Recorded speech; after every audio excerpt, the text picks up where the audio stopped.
Pak, Bu, sedekahnya dong. Kasihani saya dan anak saya yang ada di dalam perut saya ini. Pak, Bu. Pak, lihat deh. Mbak-mbak hamil yang lagi ngemis. Perutnya gede banget. Nah, gak boleh asal nunjuk-nunjuk orang loh. Kita harus bisa menghargai semua orang apapun keadaannya. Aku ngehargain kok, Pak. Cuma aneh aja gitu. Ada mbak-mbak hamil lagi ngemis. Soalnya aku baru lihat kali ini. Sudah, biarin aja. Mungkin itu udah pilihan mbaknya. Dan kita gak boleh mengurusi hidup orang. Ini Bapak ada sedikit rezeki. Semoga bisa membantu ya. Wah, terima kasih banyak, Pak. Semoga kebaikan Bapak ini dibalas sama Yang Maha Kuasa. Ya Mbak, saran saya mbaknya tuh mending nyari kerja aja yang kaya, atau bisa tuh minta bantuan saudara. Mbaknya kelihatan udah mau lahiran, nanti repot loh. Saya sudah pernah, Pak, mencari kerjaan. Tapi tidak ada yang mau menerima saya karena keadaan saya ini. Dan saya juga tidak punya saudara satupun di kota ini. Saya benar-benar sendirian. Ya ampun Mbak, kasihan sekali. Semoga nanti bisa hidup lebih baik ya. Kan mbaknya kan akan menjadi seorang ibu. Iya Pak, terima kasih banyak ya. Saya juga berharap seperti itu Pak. Tapi sepertinya karena saya sudah melakukan kesalahan yang sangat besar, mungkin ini semua adalah karma bagi saya. Semua orang tuh pasti pernah Mbak yang namanya melakukan kesalahan. Mbaknya gak boleh menyerah buat bisa hidup lebih baik dan layak.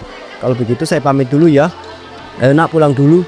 Permisi ya, Mbak. Aku mau pulang dulu. Mbaknya jangan sedih ya. Bye-bye. Iya dek kecil, makasih ya. Hati-hati di jalan. Ternyata memang benar ya, penyesalan itu selalu datang terakhir. Andai aja aku nggak hilap minjem pinjol waktu itu dan keburu pengen hidup hedon. Mau senyesal apapun aku sekarang, itu nggak akan bisa ngerubah keadaan aku. Sekarang aku harus berusaha supaya bisa hidup lebih baik dan layak. Agar nanti saat anakku lahir ini, dia bisa hidup dengan bahagia dan tidak kekurangan. Astagfirullah, kok tiba-tiba hujan sih? Kalau gini aku harus nyari tempat neduh nih.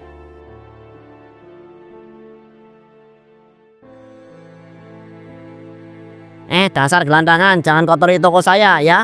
Dengan kamu meneduh di sini. Pak, saya cuma numpang neduh sebentar aja kok. Sampai hujannya reda. Masa gitu aja nggak boleh sih? Ya gak boleh lah. Saya gak mau ya nanti kamu itu malah bawa penyakit ke toko saya ini. Udah mending kamu pergi aja sana. Pak, saya mohon. Izinkan saya meneduh sebentar. Saya nggak penyakitan kok. Jadi Bapak nggak perlu khawatir. Halah, gak mungkin ya. Yang namanya gelandangan itu gak penyakitan. Apalagi orang hamil kayak kamu itu. Pasti anaknya yang ada di dalam kandungan itu kamu itu juga penyakitan kan? Pak, jangan asal ngomong ya. Apalagi sampai bawa-bawa anak yang ada di dalam kandungan saya ini. Dengar ya Pak, saya tuh nggak penyakitan. Walaupun saya gelandangan, tapi saya selalu jaga kebersihan. Lucu ya. Masa gelandangan jaga kebersihan? Aduh, kamu ini ada-ada aja. Udah ya, saya gak mau tahu. Pokoknya kamu harus pergi dari toko saya ini. Dasar manusia nggak punya hati. Bapak nih walaupun kelihatannya berpendidikan, tapi nggak punya moral sama sekali.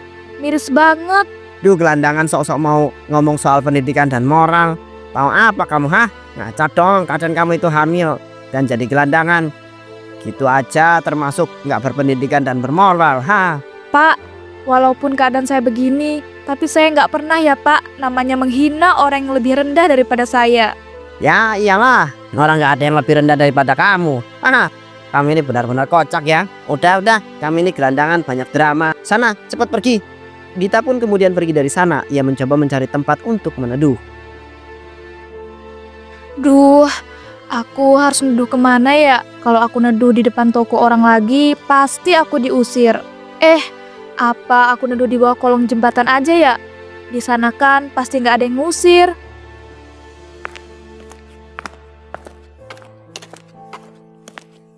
Di bawah kolong jembatan? Wih, tuh kan. Di dalam ini kering dan aman. Udahlah, mulai sekarang aku tinggal di sini aja. Lagian kan nggak ada yang bakal ngusir aku dari sini. Tapi sedih banget ya rasanya. hidup jadi gelandangan. Padahal kan aku tadi cuma mau numpang neduh bentar, tapi kok malah dihina dan caci maki. Kenapa sih hidup aku malah jadi gini? Iya sih, karena kesalahan aku sendiri. Tapi kenapa sih nggak ada satu hal baik pun yang terjadi ke aku sekarang? Pengen rasanya aku bisa ngulang waktu dan nggak ngelakuin kesalahanku waktu itu. Pasti sekarang aku udah lulus kuliah dan dapet kerjaan yang bagus. Tapi aku nggak boleh nyerah gitu aja. Pokoknya aku harus bisa ngubah hidupku ini jadi lebih baik. Oke, besok aku akan coba nyari kerja. Biar bisa nabung sekalian buat biaya lahiran kan? Keesokan harinya di sebuah rumah makan. Permisi Bu, boleh nggak kalau saya kerja di sini? Saya lagi butuh banget kerjaan Bu, buat nanti lahiran anak saya. Kamu, dasar gelandangan. Berani-beraninya ya kamu masuk ke sini dan bilang mau kerja di sini. Gak. Gak boleh. Nanti yang ada malah pembeli saya pada kabur karena ngelihat kamu. Bu, saya mohon banget. Tolonglah saya Bu. Saya udah cari kerja kemana-mana, tapi nggak ada yang mau menerima saya. Ya jelas lah. Orang kamu aja adalah seorang gelandangan yang kumal dan kotor. Siapa coba yang menerima kamu kerja? Mikirlah. Kan kalau soal penampilan bisa dirubah Bu. Kalau nanti saya sudah ada uang, saya bisa beli baju baru dan penampilannya bersih. Maka dari itu, mohon terima saya kerja Bu di sini. Kamu nih, kok malah maksa saya buat nerima kamu kerja di sini? Ya, kalau saya bilang nggak mau, ya nggak mau. Udah, cepet pergi dari sini. Nanti pelanggan saya pada pergi loh. Dita pun kemudian pergi dan mencari pekerjaan di tempat lain. Astagfirullah, kenapa sih nggak ada yang menerima aku kerja? Padahal aku kan mau kerja apa aja. Duh, apa aku ngemis lagi aja ya? Setidaknya aku pasti dapat uang kan buat makan. Sementara itu Dava adalah seorang yang sudah menghamili Dita. Ia sedang asik berpesta di tempat disko. Gila sih, asik banget bisa pesta di sini. Bener banget Pak. Apalagi di sini banyak banget cewek-cewek yang seksinya ya. Gak nyesel kita datang ke sini. Lo emang paling the best bro kalau disuruh nyari tempat seperti ini. Bagus. Gua jadi keinget sama kejadian itu. Mantap. Kejadian mantap apa tuh bro? Ceritalah. Lu sama temen sendiri gak mau cerita. Oh iya, itu kejadian udah 9 bulan yang lalu bro. Lu tahu sendiri kan gua buka usaha pinjol personal. Ya, gua tahu terus yang lu maksud kejadian mantap itu apa? Kabar dong. Ini gua mau cerita. Jadi pas itu ada cewek kuliahan gitu bro, minjem ke jasa pinjol gua. Nah dia minjemnya lumayan gede karena pas itu dia telat bayar. Terus gua samperin lah. Terus? No, pas gua samperin dia itu gak sanggup bayar. Terus gua sarankan aja tuh bikin perjanjian. Hah? Perjanjian apa tuh bro? Perjanjian itu gua bakal anggap semua hutang dia lunas kalau dia mau menyerahkan itunya. Asal lo tahu, dia itu langsung setuju. Gila. Tapi mungkin karena dia udah sering melakukan kayak begitu paling bro. Jadi dia bisa langsung setuju. Mana ada bro, dia itu baru sekali itu. Orang dia aja masih segel, mana cakep banget gila. Oke banget tuh bro. Padahal kan kalau nyawa yang masih segel sekarang mahal banget. Loh makanya itu bro. Tapi si dia itu nggak nyesel sama sekali loh. Ya gua sih seneng-seneng aja. Habis itu kita gak pernah ketemu atau kontekan lagi. Parah. Kalau sampai tuh cewek hamil gimana bro? Mana masih kuliah? Udah amat lah, itu mah resiko dia. Orang dia udah setuju aja kok sama perjanjiannya. Di sisi lain Dita sedang mengemis, meminta belas kasihan dari orang-orang yang lewat di pasar. Pak, Bu, sedekahnya dong. Kasihani saya dan anak saya yang ada di kandungan saya ini. Duh, kok nggak ada yang ngasih lagi ya? Mana hari ini dapatnya sedikit banget. Ini mah cuma cukup buat makan sekali. Kalau gini terus caranya gimana coba aku bisa nabung buat biaya lahiran? Duh, aku harus gimana ya? Mana udah mau malam lagi. Udahlah, mending aku balik aja ke kolong jembatan. Sebaiknya aku istirahat dulu. Apalagi perutku rasanya udah mulai sakit. Duh. Kok perutku sakit banget ya? Air ketubannya udah pecah lagi. Aduh, tolong. Astagfirullah. Mana gak ada orang sama sekali. Ini gimana coba? Apa aku harus ngelahirin sendirian? Sakit banget perutku. Kok darahnya banyak banget sih yang keluar? Oke, aku harus tetap tenang agar bayi ini lahir dengan selamat. Tarik napas. Waduh, sakit banget.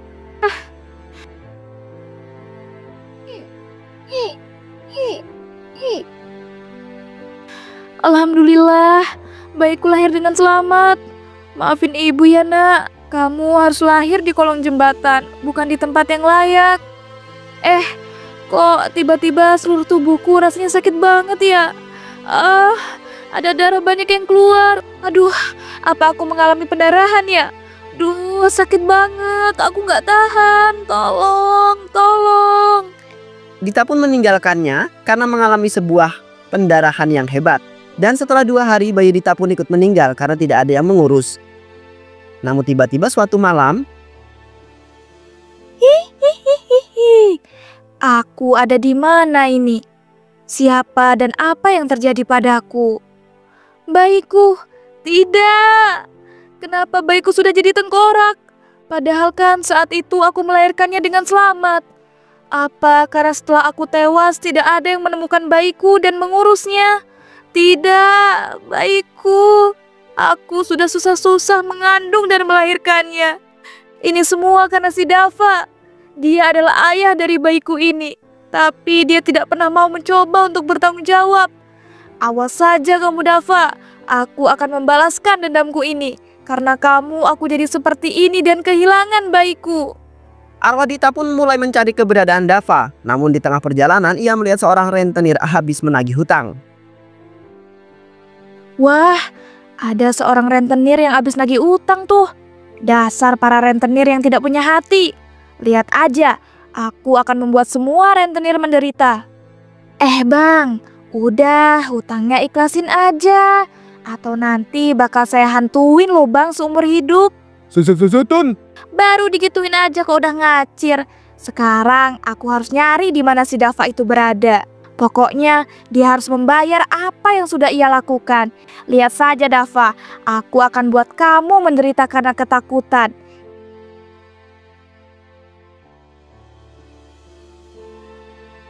Setelah lama mencari, akhirnya arwah Dita pun menemukan rumah si Dava.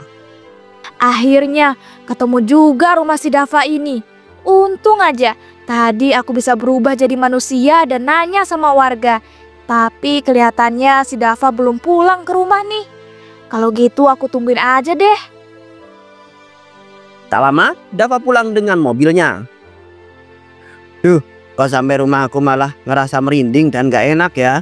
Akhirnya kamu pulang juga Dava. Halo Dava, gimana nih kabarnya? Apa kamu gak ingat sama aku? Setan. Tolong. Kamu siapa ya? Tolong jangan ganggu saya. Aku gak akan ganggu kamu kalau kamu gak membuat hidupku menderita. Aku adalah Dita yang dulu kamu hamili untuk membayar pinjol. Asal kamu tahu ya, aku selama ini sudah sangat menderita. Dita. Tapi aku gak tahu kalau kamu itu sampai hamil. Kan itu juga udah persetujuan. Kalau kamu itu mau menyerahkan kehormatanmu demi membayar pinjol. Iya, itu benar. Tapi seharusnya kamu tanggung jawab karena aku sampai hamil. Tapi kamu malah pergi dan tidak mau tahu. Asal kamu tahu ya, aku dan bayi yang aku lahirkan itu meninggal gara-gara kamu tidak mau tanggung jawab. Tidak, pergi ya, tolong ada setan. Dava pun lari masuk ke rumahnya. Dava, kamu pikir dengan masuk ke dalam rumah kamu bisa lari dariku, ha? Tidak semudah itu. Dava, jangan pergi. Saking takutnya Dava pun akhirnya pingsan. Keesokan harinya, Napa, bangun. Lu ngapain sih tidur di lantai begini? Mana rumah lu itu gak dikunci lagi? Tolong ada setan. Jangan ganggu aku. Tolong jangan ganggu aku. Napa, mana teriak-teriak gak jelas. Bangun, woi, bangun. Ya ampun Tio, kok lu ada di sini sih? Aku tuh mau ngambil charger gua yang kebawa sama lu. Pas gua kesini rumah lu kebuka dan lu tidur di lantai. Tio, lu tahu nggak semalam gua didatengin sama hantunya Dita, cewek yang pernah gua ceritain itu lo ke lu. Ternyata dia hamil, terus meninggal sama anaknya yang dilahirin, terus dia mau balas dendam lagi. Aduh, gimana ya? Lu tuh ngomong apa sih? Apa? Kok ngelantur gitu? Gua gak ngelantur yo. Itu beneran. Sumpah gua takut banget tolongin gua sih. Ah, ini mah lu beneran ngelantur. Karena semalam kebanyakan minum paling lu. Lu mah ini udah. Mana charger gua? Yo gua tuh beneran yo. Beneran loh. Lu kok gak percaya sih? Please lah tolongin gua. Udahlah pak, lu ke kamar, mandi terus cuci muka. Otak lu kayaknya agak geser dikit tuh. Udah mana buruan balikin charger gua. Gua lagi buru-buru nih. Is, lu mah. Itu charger lu ada di tas gua. Nah gitu dong dari tadi. Gak kuat gua denger hal yang gak masuk akal dari lo itu. Udah, gua pergi dulu ya. Malah asal pergi aja. Ntar malam nginep sini ya bro. Ibu sama bapak gua lagi keluar kota soalnya. Kagak, gua antar malam ada acara keluarga. Yaudah kalau gitu gua nginep tempat rumah lu ya. Gak apa-apa deh. Gua ikut acara keluarga lu. Enggak, udah aneh-aneh aja lupa apa. Ntar malam tuh acara keluarga mau bahas masalah pernikahan abang gua. Mana boleh gua bawa temen. Ih, parah itu mah. Parah lu mah, please lah. Gua ikut ya. Dan nginep di rumah lu. Kagak, udahlah. Gua pergi dulu ya. Bye. Setelah itu Dava terus diteror oleh arwahnya Dita hingga ia merasa sangat frustasi. Dava, hihihi, temani aku dong. Oh, aku mohon berhenti menteror aku. Aku sudah tidak tahan lagi. Aku sangat memohon. Jadi, kamu sudah tidak tahan lagi ya? Nyatanya kamu masih hidup nih. Berarti kamu masih tahan dong. Mau kamu apa sih? Aku kan udah minta maaf. Jadi aku mohon berhenti mengganggu dan menteror aku. Tolong. Ya, aku maunya kamu menderita sampai kamu gila. Masa gitu aja kamu nggak paham sih? Tolong, ada setan gila. Tolong, ada setan. Wih, parah nih orang. Masa aku difitnah gila? Tolong, sumpah aku takut banget. Tuh, setan gak capek apa ya? Gangguin aku terus. Kayaknya dia itu gak capek-capek dia gangguin aku. Dava, kamu mau kemana? Ayo ikut aku. Dava pun kemudian memutuskan untuk pergi dari kamarnya. Hingga suatu ketika di jalan, oh mobil, oh jeger mati, ditabrak mobil.